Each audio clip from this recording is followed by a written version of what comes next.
Times are hard and money's tight, so a brand new Suzuki scooter for less than 2.5 grand? Sounds too good to be true. We've got the new Suzuki Address 125 to find out if you really can get motoring for that sort of money.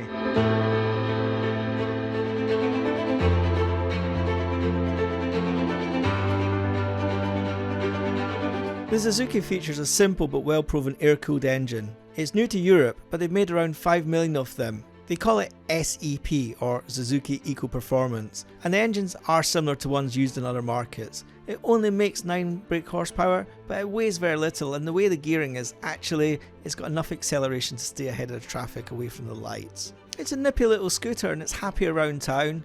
The small wheels, it's got 12" at the front and 10" at the rear. They make it really agile, but the downside is that it's not as stable as scooters which have bigger wheels, especially on wet and bumpy roads. But that's not necessarily a criticism of the Address, it's more a criticism aimed at all scooters which have got these smaller wheels. One area I'm not so keen on are the brakes. Don't get me wrong, they're okay, but it's a very basic setup and probably what you'd expect at this price. There's no electronic anti-lock system, instead they're linked with a disc at the front and a drum at the rear. To be honest, they're not very powerful and they're unlikely to lock up anyway, but they're okay, but no better than that. The Address is ultimately, it's a bit of an appliance. It's designed to do a job as simply and economically as possible. At $2,499, it's priced lower than many of the Chinese scooters on the market. Official fuel consumption is 148 miles per gallon. That's using the standardized lab testing system that all manufacturers use. And in the real world, you should easily see 100 miles to gallon, and that makes it cheap to run. The only small fly in the ointment is that the service intervals are shorter than some of the more expensive scooters from Honda and Yamaha, for example.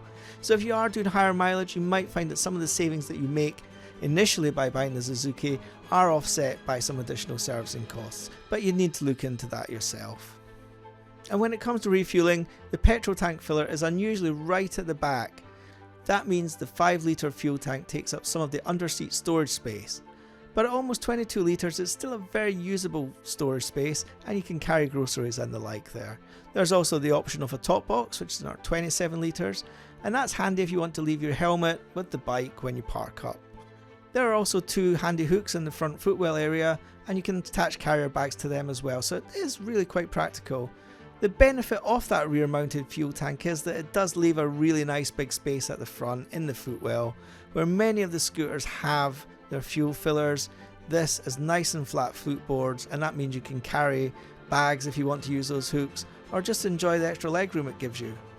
Because it is nice and comfy, that seat in particular is well padded and the riding position is relaxed, although I would probably prefer some slightly wider handlebars myself. Although the spec is pretty basic, I like the fact that there is a USB charger and a small glove box. That's really useful if you want to use your phone as a navigation device when you're riding, and let's be honest, many people do these days. And the dash itself is classically styled, it's big, it's easy to read, and I think it really matches the retro lines of the bike. It is simple, but there's still a clock and a fuel gauge in there, and the lights at the side have different colours and they are there to indicate how economically you're riding. The idea being that you try and keep it green, which means you're using as little fuel as you can. And speaking of the retro styling, I really like it. It's simple, like everything on the Address, but it's very clean.